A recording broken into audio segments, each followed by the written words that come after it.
Dime la historia de Cristo. Algunos hemos oído, o a lo mejor todos, hemos oído la historia de Cristo. Y a lo mejor hemos aprendido algo de ello. Y el escritor a los Hebreos, en el capítulo 2, y el versículo 1 en delante, escribe de tal manera que nos exhorta a que atendamos, a que aprendamos, a que recordemos la historia de Cristo. Por tanto, dice el versículo 1, en el capítulo 2 de Hebreos, es necesario que todos nosotros atendamos las cosas que hemos oído, no sea que nos deslicemos. Versículo 2, porque si la palabra dicha por medio de los ángeles fue firme, y toda transgresión y desobediencia recibió justa retribución, ¿cómo escaparemos nosotros si descuidamos una salvación tan grande?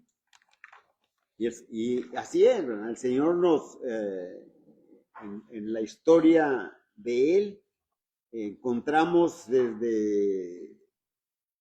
no solamente desde su nacimiento, sino que lo encontramos en el Antiguo Testamento, pero todavía desde la eternidad. Desde la eternidad está ahí. Y siguiendo aquí con Hebreos, pero en el capítulo 1 y versículo 1 en delante, leemos lo que el escritor escribe. Dios, habiendo hablado muchas veces y de muchas maneras a nuestros padres por los profetas, en estos postreros días nos ha hablado por el Hijo, por quien asimismo hizo el universo, a quien constituyó heredero de todo. Versículo 3, el cual, siendo el resplandor de su gloria y la imagen misma de su sustancia, y quien sustenta todas las cosas con la palabra de su poder, habiendo efectuado la purificación de nuestras almas.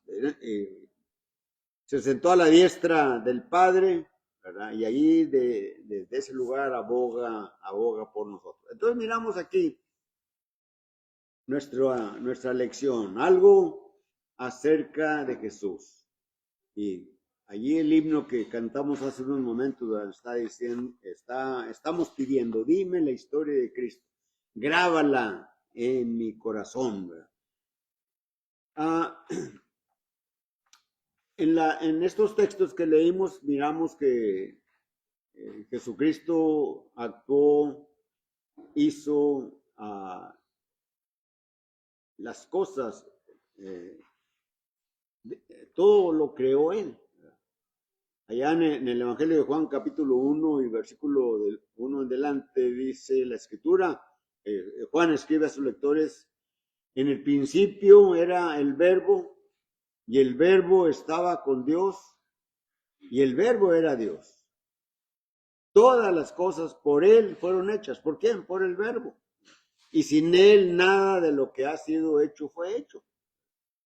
En Él estaba la vida, dice la Escritura. En el versículo 14 de Juan 1 menciona, y aquel Verbo se hizo carne y habitó entre nosotros y vimos su gloria como del unigénito del Padre, lleno de gracia y de verdad. Entonces encontramos lo que Hebreos dice, ¿verdad? Hebreos está en el primer texto que leímos, ¿verdad? Es necesario que nosotros atendamos, es decir, con prontitud, es necesario, ¿verdad? Porque va en juego nuestra alma. Es necesario que atendamos significa aplicar ese entendimiento que tenemos acerca de lo que nos han enseñado, de lo que hemos oído, de lo que hemos aprendido, de lo que hemos leído, que lo atendamos, ¿verdad? ¿Sí? Que lo apliquemos en nuestra vida. Y el escritor dice, ¿verdad? Porque si Dios, cuando dio su ley por medio de los ángeles, no perdonó a aquellos que transgredieron esa ley, que desobedecieron, entonces, ¿qué va a pasar con nosotros, verdad? ¿Qué va a pasar si nosotros estamos pretendiendo, ¿verdad?, que somos discípulos de Él y hablamos de la historia, hablamos de la vida de Jesucristo, ¿verdad? Así que es necesario que con más diligencia, con más prontitud, atendamos esas cosas que hemos oído. Quizás las hemos oído en algún grupo religioso, ¿verdad?, pero que no sigue lo que está en las Escrituras. Hablan de la Biblia, se cantan himnos, se hacen oraciones, pero tienen diferentes organizaciones, tienen cosas que se han añadido a la adoración a Dios. Por tanto, es necesario que con más diligencia atendamos las cosas que se nos han enseñado y que las apliquemos, ¿verdad? Y que no creamos, ¿verdad?, ese dicho tan, pues quizás, no sé si sea dicho, ¿verdad?, y tampoco no sé si sea tan popular, pero dice, todas las iglesias son iguales. Cristo edificó una iglesia. ¿Cuál iglesia edificó? Edificó su iglesia. Así que cantamos, dime la historia de Cristo. Y vamos a hablar un poquito, nuestra lección, nuestro tema es hablando acerca de Jesús. Hablando acerca de Jesús. ¿Quién es Jesús? Sería una pregunta. En la clase estuvimos oyendo, ¿verdad?, las enseñanzas de nuestro hermano Toño, ¿verdad? Y estaba hablando allí que Él es la piedra angular, es el fundamento, es donde sale toda la organización, todo el sostenimiento de ese edificio que es la iglesia, de ese edificio espiritual. Y en las Escrituras está todo lo que debemos de seguir. Los apóstoles, el apóstol Pablo menciona edificados sobre el fundamento de los apóstoles y profetas, pero dice, siendo la principal piedra del ángulo Jesucristo mismo, ¿verdad? Se ha mencionado en muchas ocasiones y muchos quizás ya lo sepamos, ¿verdad? El Señor Jesucristo acerca de la iglesia, pues todo está desde el principio, desde antes del principio, ¿verdad? Es decir, desde la eternidad. Recordamos lo que el apóstol Pedro escribió en su primera carta, capítulo 1 y versículo 17, ¿verdad? Si invocáis por Padre aquel que, sin la excepción de personas, juzga todas las cosas. ¿Cuál es el mandamiento, la exhortación que nos manda Pedro? Conducíos con temor todo el tiempo de vuestra peregrinación. Es decir, toda nuestra vida. ¿Por qué debemos de hacer eso? Y el apóstol Pedro nos contesta y nos dice, sabiendo que fuimos rescatados de nuestra vana manera de vivir. Entonces, Dios tenía eso en su designio. Con los textos de Hebreos capítulo 2, versículo 1 en delante, con Hebreos capítulo 1 y versículo 1 en delante, ¿verdad?, donde nos dice que Dios, habiendo hablado muchas veces, de muchas maneras, en otros tiempos a los padres, por los profetas, en estos postreros tiempos. Estos son los postreros tiempos. Nos ha hablado por el Hijo, a quien constituyó el heredero de todo y por quien así mismo hizo el universo, que mencionábamos hace unos momentos también, y leíamos allí en el Evangelio de Juan, capítulo 1, versículos 1, 2 y 3. Entonces, ya Cristo está en el designio de Dios desde la eternidad. Pero era necesario, era como dice el versículo 14 de Juan 1, y aquel verbo se hizo carne, ¿verdad? hablando del verbo, el verbo es Dios, el verbo es Cristo, es la palabra, es el logo, es el que está actuando en el mundo, ¿verdad? Es el que actúa en nosotros. Aquel verbo se hizo carne, ¿verdad? Dice la Escritura. El apóstol Pablo escribe a los Gálatas, ¿verdad? Y dice allí en el capítulo 4, ¿verdad? Y versículo 4, cuando vino el cumplimiento del tiempo, Dios envió a su Hijo nacido de mujer y nacido bajo la ley. Entonces, encontramos primeramente en el Nuevo Testamento a la vida de Cristo, el nacimiento de Cristo, cómo nació, ¿verdad? Allí en Mateo capítulo 1 y versículos del 1 al 17, no vamos a leer todos los textos, ¿verdad? Pero para que si lo quieren anotar y leerlos en sus casas, ¿verdad? Allí nos habla de la genealogía legal, ¿verdad? Según el sistema judío. Es decir, legal porque hay un matrimonio que no se ha efectuado, pero ya son marido y mujer, entre José y María, ¿verdad? Y leemos allí en los primeros versículos del capítulo 1 de Mateo, en el versículo 17, bueno, el 18 dice, el nacimiento de Jesucristo fue así, estando desposada María, su madre, con José, antes que se juntasen, se halló que había concebido del Espíritu Santo, lo que les decía hace unos momentos, ¿verdad? Mateo está narrando esa genealogía legal, ¿verdad? Es decir, en el sistema judío, cuando era una pareja, ¿verdad? Los hijos engendrados, pues, pertenecían a esa familia. Y se creía, ¿verdad? En este caso, ¿verdad? Que José era el padre de Jesús, ¿verdad? Pero las escrituras nos dicen que no era así, ¿verdad? Y pensando en esto, bueno, versículo 19, José, su marido, ¿verdad? Miró que María estaba embarazada, ¿verdad? Y actuó de una manera prudente para no perjudicar a María, pero un ángel del Señor, ¿verdad? Le dijo, no temas de recibir a María tu mujer, porque lo que en ella es engendrado del Espíritu Santo es, y dará a luz un hijo, y llamará su nombre Jesús, porque él salvará a su pueblo de sus pecados.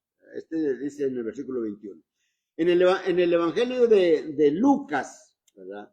En el capítulo 3 también tenemos la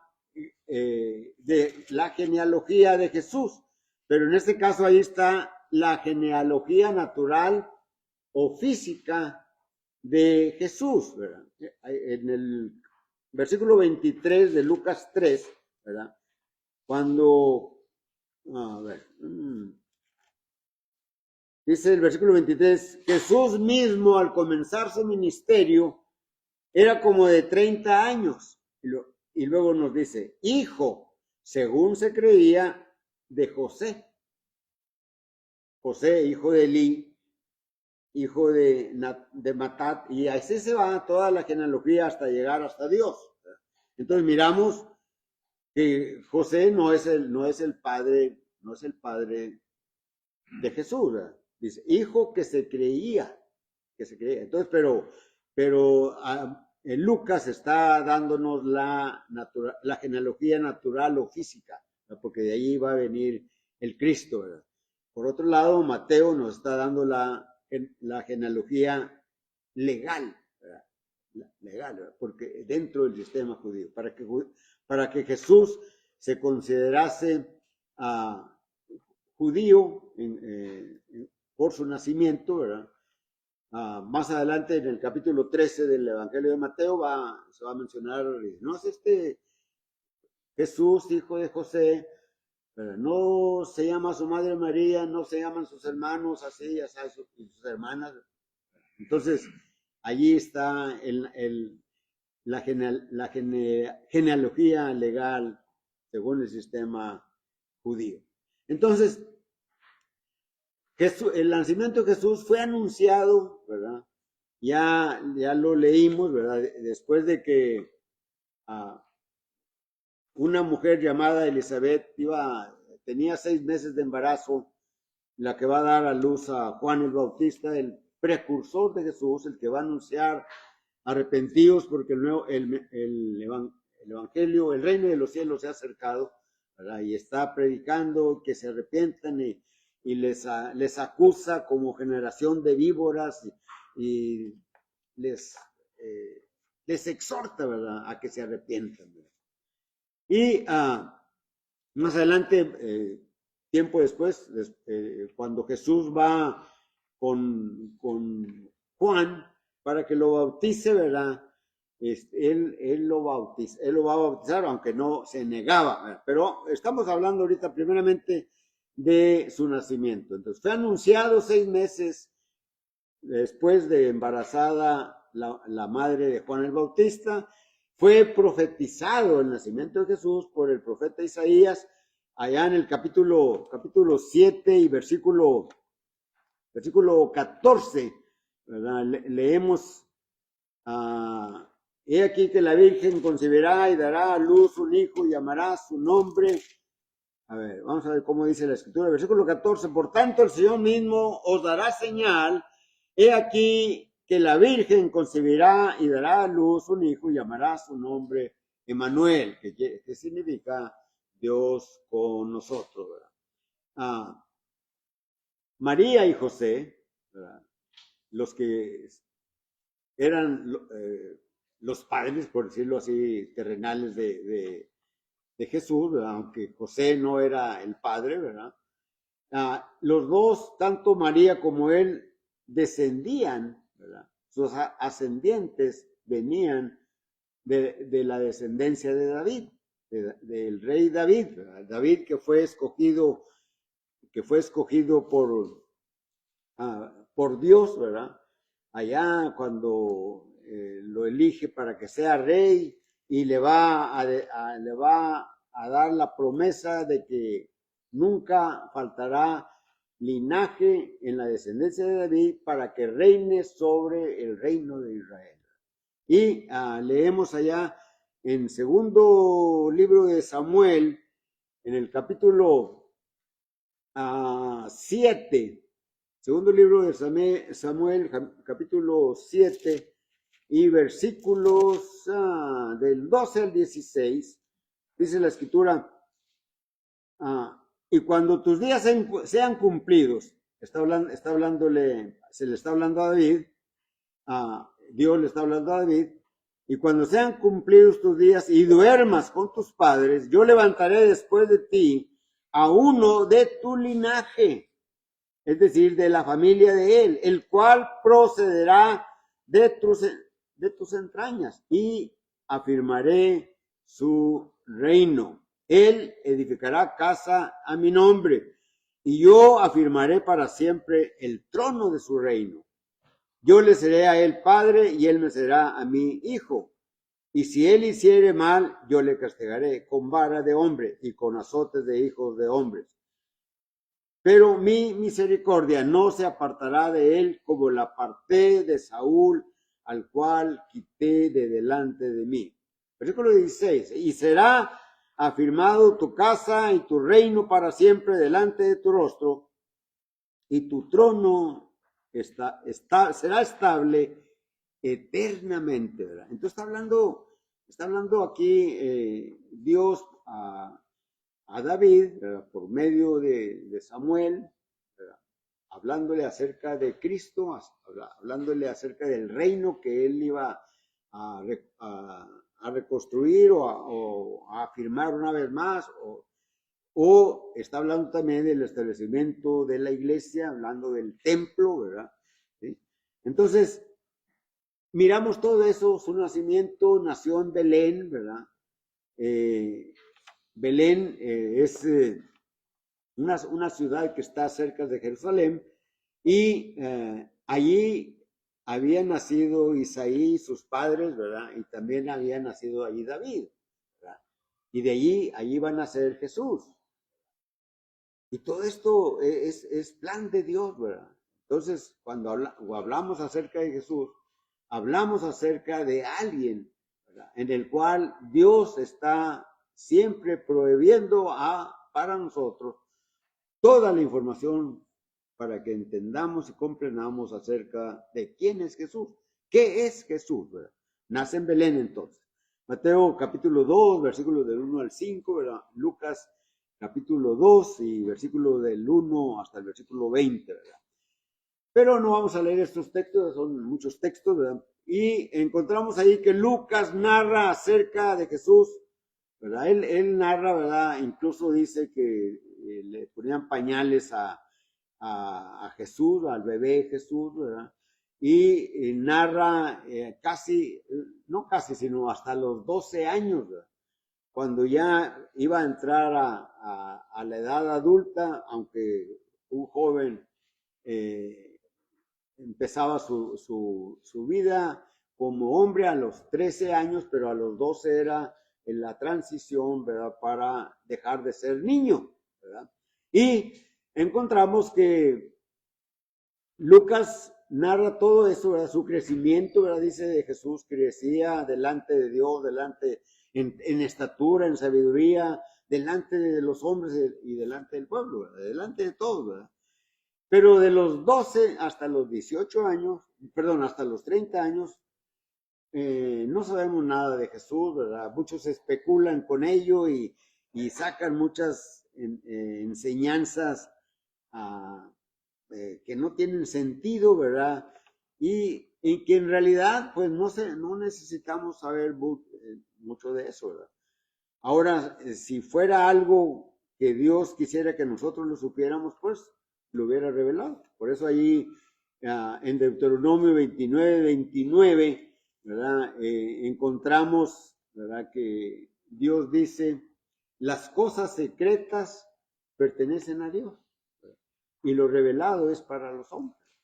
Entonces Jesús empieza su ministerio a los 30 años. Lucas lo menciona hasta los 12 y luego de ahí se pasa hasta los 30 años. Allí en Lucas 3, versículo 23, que ya leímos, ¿verdad?, y siendo Jesús como de 30 años comenzó su ministerio, hijo que se creía de José, hijo de Elí, y luego toda la demás. Entonces, hay esos 18 años en que no, es probable que él trabajaba en la carpintería, ¿verdad? Se mencionan por los mismos comentarios que hace Jesús, ¿verdad?, cuando hace la invitación allá en Mateo capítulo 11, ¿verdad?, y versículo 28 y 29 y 30, ¿verdad?, cuando dice, venid a mí todos los que estéis trabajados y cargados, que yo os haré descansar. Y luego dice, llevad mi yugo y aprended de mí, que soy manso y humilde de corazón. Con este texto, ¿verdad?, muchas personas decían, no, los mejores yugos eran los que hacía de madera allí Jesús, ¿verdad? No sabemos si se está refiriendo a eso, pero Jesús está hablando de que llevemos el yugo de él, ¿verdad?, que estemos con él, estemos unidos a él, ¿verdad?, así como estamos unidos con el yugo del matrimonio a nuestra esposa, ¿verdad? No es algo físico, ¿verdad?, sino es algo, ¿verdad?, moral, ¿verdad?, que nos une, ¿verdad?, como esposo y esposa. Así, lo que nos une a nuestro Señor Jesucristo, ¿verdad?, es nuestra fe en Él. Por eso Él dice, lleven mi yugo, aprendan de mí, que soy manso y humilde de corazón, y hallaréis descanso para vuestras almas, ¿verdad? Entonces, antes de empezar Jesús su ministerio, el preámbulo de su ministerio, ¿verdad?, es cuando él va con Juan para que le bautice, ¿verdad? Y sabemos, hemos oído, hemos leído de esto, ¿verdad? Y Jesús va para que sea bautizado por Juan para cumplir toda la palabra de Dios. Él cumplió toda la palabra de Dios y faltaba eso, porque ese mandamiento Dios se lo había dado a Juan el Bautista, ¿verdad? Allá en el Evangelio de Juan, en el capítulo 1, ¿verdad? Y versículo 29, cuando dice el siguiente día vio Juan a Jesús que venía a él y lo presenta. He aquí el Cordero de Dios que quita el pecado del mundo. Y dice, este es aquel de quien yo dije, después de mí viene un varón, el cual es antes de mí, porque era primero que yo. Y yo no le conocía, mas para que fuese manifestado a Israel, por esto vine yo bautizando con agua. Y también dio Juan testimonio diciendo, vi al Espíritu que descendía del cielo como paloma y permaneció en él. Y yo no le conocía, pero el que me envió a bautizar, el que me envió, ¿verdad? Dice, a bautizar con agua, aquel me dijo, sobre quien veas descender el Espíritu y que permanece sobre él, ese es el que bautiza con agua y con el Espíritu Santo, ¿verdad? Entonces, Dios mandó a Juan a bautizar, ¿verdad? Que se arrepintieran y que se bautizaran, ¿verdad? Entonces Jesús viene para ser bautizado por Juan el Bautista y para que sea reconocido por Juan como el Hijo de Dios. Y esto es lo más importante hoy. Bueno, no nada más hoy, desde Jesús para acá, es lo más importante para el hombre para que entre en el camino de salvación. Es decir, aceptar la divinidad de Jesús, creer que Él es el Hijo de Dios. El apóstol Juan en su evangelio, allá en el capítulo 20, versículos 30 y 31, ¿verdad? Dice, hablando de las señales, de los milagros, ¿verdad? Hizo además el Señor Jesús muchas otras señales que no están escritas en este libro. Las hizo en presencia de sus discípulos. Dice, pero estas, ¿verdad? Las que están escritas para que creáis que Jesucristo o que Jesús es el Cristo, el Hijo de Dios. Y para que creyendo en Él tengáis vida eterna. Esto es tan simple, tan sencillo, ¿verdad? Que a veces lo pasamos por alto. Lo digo, ya todo esto ya está entendido.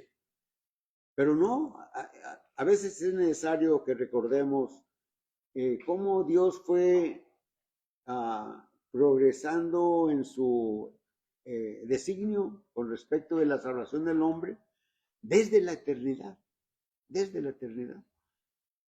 y cómo fue preparando todas las cosas para que quedaran y pudiéramos hablar de la historia de Cristo y cantáramos y le dijéramos a los demás, dime la historia de Cristo, grábala en mi corazón espiritual, que es la mente, ¿no? Que no nos olvidemos qué es lo que hizo Él por nosotros, por ti y por mí, ¿verdad? Entonces, Jesús vino de Galilea para que lo bautizara Juan.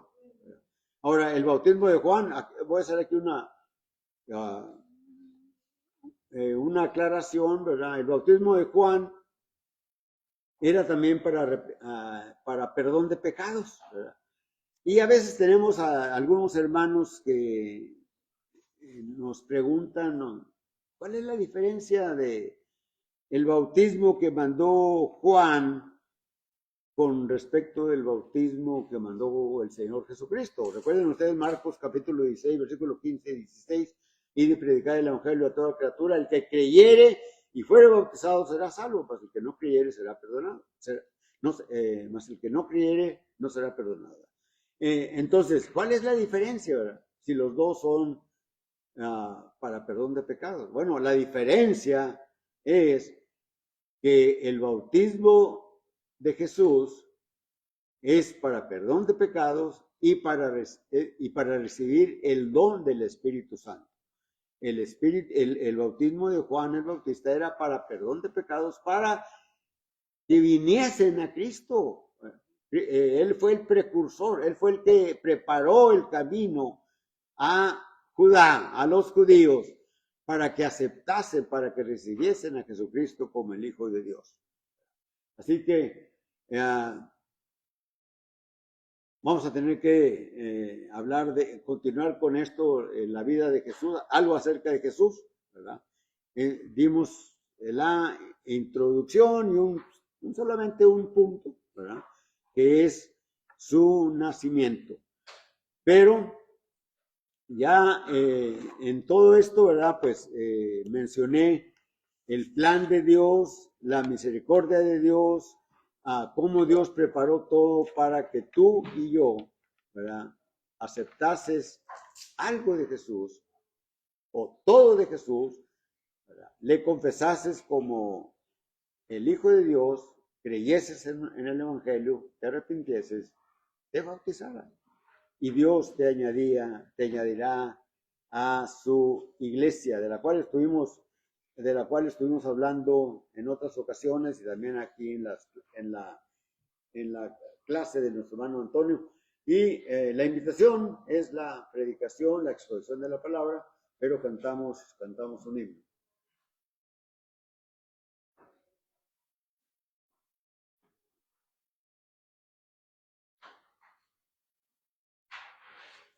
Número 73.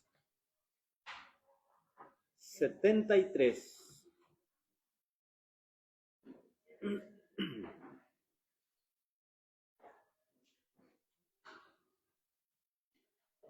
Entonemos. A Jesucristo ven sin tardar, que entre nosotros hoy Él está, y te convida con dulce afán, tierno diciendo ven. Oh, cuán grata nuestra gran reunión, cuando haya, Señor, en tu mansión, contigo estemos en comunión, gozando eterno bien. Piensa que Él solo puede colmar tu triste pecho de gozo y paz, y porque anhela tu bienestar, vuelve a decirte ven. Oh, cuán grata nuestra gran reunión, cuando haya, Señor, en tu mansión, contigo estemos en comunión, gozando eterno bien. Su voz se escucha sin vacilar, y grato acepta lo que hoy te da. Tal vez mañana no habrá lugar, no te detengas, ven. Oh, cuán grata nuestra gran reunión, cuando haya, Señor, en tu mansión, contigo estemos en comunión, gozando eterno bien.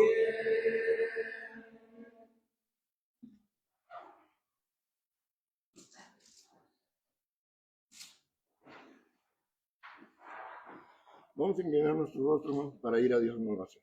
Oremos. Padre nuestro que estás en el cielo, santificado sea su nombre, Padre. Gracias, Señor, le damos primeramente por la vida que nos concede, Padre Celestial. Gracias, Padre, por la oportunidad también que tuvimos hoy, primer día de la semana, Señor, congregarnos para así, Padre, gozarnos cantándole himnos de alabanza, Señor. También recibir el estudio de su palabra, Señor. Gracias, Señor, por esa oportunidad que tuvimos, Señor. Gracias, Padre, por tantas bendiciones, Señor, que recibimos de parte de usted. Gracias por todo, Señor. Gracias por los alimentos que nos da, Señor, por el techo que tenemos, por el medio de transporte, por todo. Le estamos muy agradecidos, Señor, porque usted es bueno con nosotros, Señor. Siempre está al pendiente de nuestras necesidades, Señor. Padre Santísimo, pero también, Padre, le queremos pedir, Señor, por la necesidad que tiene nuestro hermano Juan Weber, Padre, de su silla, Señor. Sea con él, Padre. Gracias, Señor, también, Padre, por ese gran sacrificio que él hace, Señor, para congregarse con nosotros, Señor. También, Padre, le damos gracias, Señor, porque está con nosotros también nuestra hermana Carmen, Señor. Sea con ella, sígala bendiciendo, Padre, por Adolfo, Señor, que se encuentra, donde quiera que se encuentre, Padre, sea con él, que se encuentre bien en estos momentos. Padre Celestial, también le damos gracias, Padre, por la recuperación de nuestro hermano Vlad, Señor. Sígalo bendiciendo, Padre bendito. Padre, le pedimos por alguna necesidad o problema que tenga uno de mis hermanos, Padre. Usted las conoce, Señor, usted conoce todo en nuestras vidas, Padre. Sea con cada uno de nosotros, Padre, en las necesidades. Padre, le pedimos por nuestras familias, Señor, nuestras hijas, nuestros hijos, Señor. Ayúdelos, Padre, que recapaciten, Señor, para que también vengan a reunirse con nosotros y así ser saciados con su palabra, Señor. Padre Celestial, no nos queda más, Padre, que pedirle que siga con nosotros en este convivio que vamos a tener, Señor, y así gozarnos platicando y estrechar nuestras manos, saludándonos todo. Padre Celestial, perdone nuestras faltas. Sabemos que como humanos reconocemos, Padre, que cometemos errores. No nos los tome en cuenta, Señor, y siga y ayúdenos a ser sus hijos mejor, Padre, que antes. Padre Celestial, todo se lo pedimos y le damos gracias en el bendito y glorioso nombre de su Hijo amado Cristo Jesús. Amén, Señor.